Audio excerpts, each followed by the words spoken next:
Hello everyone. Today we're going to talk about Isaiah 21, the first half of it.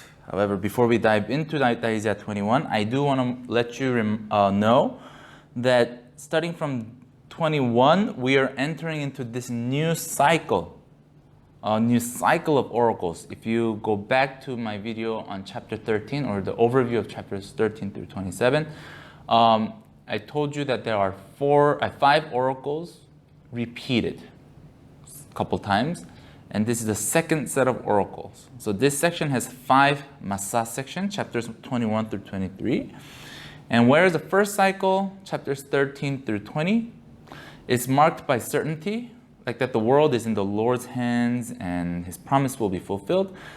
As we start the second cycle for the next 3 chapters, this is the complete opposite. These are very cryptic, very obscure, and some people go far as to say that these oracles are not about historical entities even, but as an embodiment of a topic or principle. Okay, so what I mean by this, we'll get into it. Look at verse 21:1, the oracle concerning the wilderness of the sea. Okay, what on earth is wilderness of the sea? It's very unclear. As opposed to the first cycle, it says oracle concerning Babylon, concerning Philistia. But here, in the second cycle, we have these oracles concerning obscure places. In chapter 22, verse 1, oracle concerning the valley of vision. Where on earth is valley of vision? And why is it called the valley of vision? It's kind of unclear. Okay, that's a characteristic of this second cycle. Possibly, the second cycle possibly is more connected to the eschatological event, more so than the near fulfillment of in the events of history near the time of Isaiah.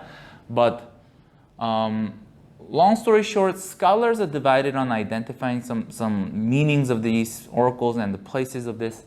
And I wouldn't be surprised if you have different ideas than I do. If so, please share it with me. I would be interested to hear it. But I'll just humbly say that I could be wrong, but I'm just doing my best to understand this passage and study these passages and help you understand it, at least in one possible way. All right, let's dive in. Verse 1, the oracle concerning the wilderness of the sea. As whirlwinds in the Negev sweep on, it comes from the wilderness, from a terrible land. A stern vision is told to me. Okay, the traitor betrays and this destroyer destroys. Go up, O Elam, lay siege, O Media. All the sighing she has caused, I bring to an end. Okay, let's pause here. I'm just gonna tell you a spoiler and tell you that this is about Babylon. This oracle of wilderness of the sea is on Babylon. How do I know this? I was gonna save this till later, but it's just harder to explain. But if you look at verse 9, fallen is Babylon and all the carved images of her gods. So we will be told, typical of Hebrew poetry, later the more important information. So this is about Babylon. The wilderness of the sea is called, Babylon is called the wilderness of sea because southern Babylon was sometimes referred to as the sea land. Okay, because of the marshes, the marshland between the Tigris and Euphrates, especially towards the lower part of those 2 rivers, it's a marshland in between the 2. So it has often called the sea land. And this is, interestingly, where Merodach Baladan is from, the Babylonian king. All right, so this is what it is about. And verse 1, as whirlwinds in the Negev sweep on. But why on earth are we talking about the Negev? Some Bible translate it as the south, which is also correct. But Negev is a region in the southern Israel marked by some dusty wilderness, dusty desert-like dry land. And if you've lived here, you would notice that in the summer, as the summer begins, there's terrible heat wave that blows from southeast of Israel up northward, bringing these hot air from the Arabian Peninsula, but also the Negev. So Isaiah is not necessarily saying that there's a turmoil coming in Negev, like a military invasion, but really more like a he's using this imagery of this hot, dusty wind blowing in the Negev to describe what he's going to talk about. So what is he going to talk about? Verse 2, stern vision is told to me. So he is seeing a vision, okay? So Isaiah, what he's going to tell us till verse 10 is a vision that he sees. And he sees that a destroyer is coming. Elam and Media. They are modern day Iran, ancient nations. But these two nations are told to go up and attack this another kingdom, person, whoever, an entity who has caused a lot of sighing to other people, who has caused a lot of distress to other people. Okay, so Isaiah is saying there's a destruction coming brought by Elam and Media. Verse 3, therefore my loins are filled. Notice that the person changes to first person. It's Isaiah speaking here. Okay, therefore my loins are filled with anguish. As Isaiah sees his vision, he's trembling. Pangs have seized me, like the pangs of a woman in labor. I am bowed down so that I cannot hear. I am dismayed so that I cannot see. My heart staggers. Horror has appalled me. The twilight I longed for has been turned for me into trembling. They prepare the table. They spread the rugs. They eat. They drink. Arise, O princess, oil the shield. So verses 3 and 4 is really saying he sees his vision and he's trembling. But why is he trembling? Verse 5. They prepare the table. They spread the rugs. They eat. They drink. So what's happening here? It sounds like a party is going on. They're preparing food, preparing the table. They're spreading the rugs. Spreading the rugs mean it's like spreading carpets, which is like a arranging of seating as a part of the banquet. Okay? But what is this banquet about? Now I'm going to pause and tell you the historical background to understand this. Okay? So what's happening here? In the historical background, there are Merodach-Baladan is the king of Babylon, who was suppressed by Assyria. But Assyria, for some reason, did not completely eradicate the Babylonian dynasty, but kind of let live Merodach-Baladan, the king of Babylon. But they are a vassal state, but they're still there. Merodach-Baladan actively encourages other nations like Judah and Philistia and Edom to rise up against Assyria so that Assyria would be weakened, so that Babylon can rise once again against Assyria. So Merodach-Baladan actively sends ambassadors making treaties and diplomatic ties with other nations, and we see that also in Isaiah 36 through 39. But anyway, so he is sending embassy to Judea. And here, when it says they prepare the table, it seems like Isaiah knows of this embassy that has come from Babylon to make ties with Judea.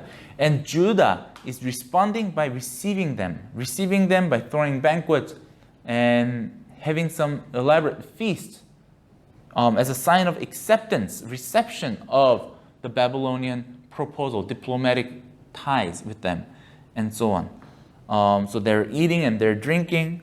But Isaiah, however, says, arise, O princess. How does Isaiah know this? Remember, Isaiah was not a royal man. I don't know exactly how that he's related. But we know that he's not just a commoner because Isaiah 7 through 9 and 12, we saw that Isaiah has an access to the palace. Isaiah just walks up to Ahaz and just proclaims this oracle that God has given him.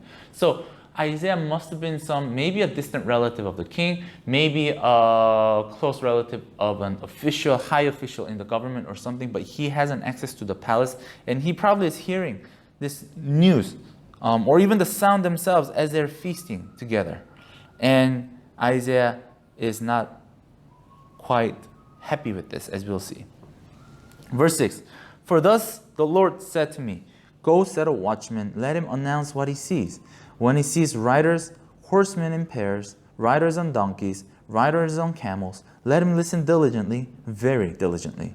Then he who saw cried out, upon a watchtower I stand, O Lord, continually by day, and at my post I am stationed whole nights. And behold, here comes riders, horsemen in pairs. And he answered, fallen is Babylon, and all the carved images of her gods he has shattered to the ground. O my threshed and winnowed one, what I have heard from the Lord of hosts, the God of Israel, I announce to you. So here, long story short, Isaiah once again, this is a vision, right? This is a vision that Isaiah is seeing.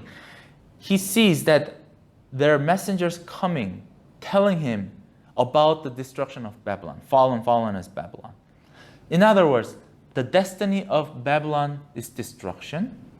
However, as we said in verse 5, people of Judah, the palace of Judah, is receiving Babylonian tithes. They are associating with the Babylonians, and politically and internationally, and fighting against the Assyrians. But Isaiah is unhappy with it because God has shown him that Babylon is also going to be destroyed. So there is no reason for Judah to make ties with Babylon. Make ties means really rely on. Okay? Rather, Judah is supposed to be relying on God. But by the way Isaiah is seeing, Judah is not really relying on God, but relying on Babylon and trusting that their diplomatic ties with Babylon would ensure them security from the Assyrians. And that's why Isaiah was trembling in fear, because God told him, hey, they're going to go down. And you, Judeans, are associating yourselves with them. So this is the oracle on Babylon. I will have one more note, however, that it is very relevant for us, this message that we, Christians, churches, believers, lightly and thoughtlessly identify ourselves with the world, okay, with the Babylon, so to speak. And we think they can offer us solutions that we want. But we must not do that. We must fight battles with these carnal weapons. We must not identify ourselves with the world, but with God by trusting in Him, following His ways, His methods of success, His method of living the righteous lives, not by going the route of or following the ways of associating ourselves with the world who does not know the Lord. That's my point tonight, and hope this message was a blessing to you.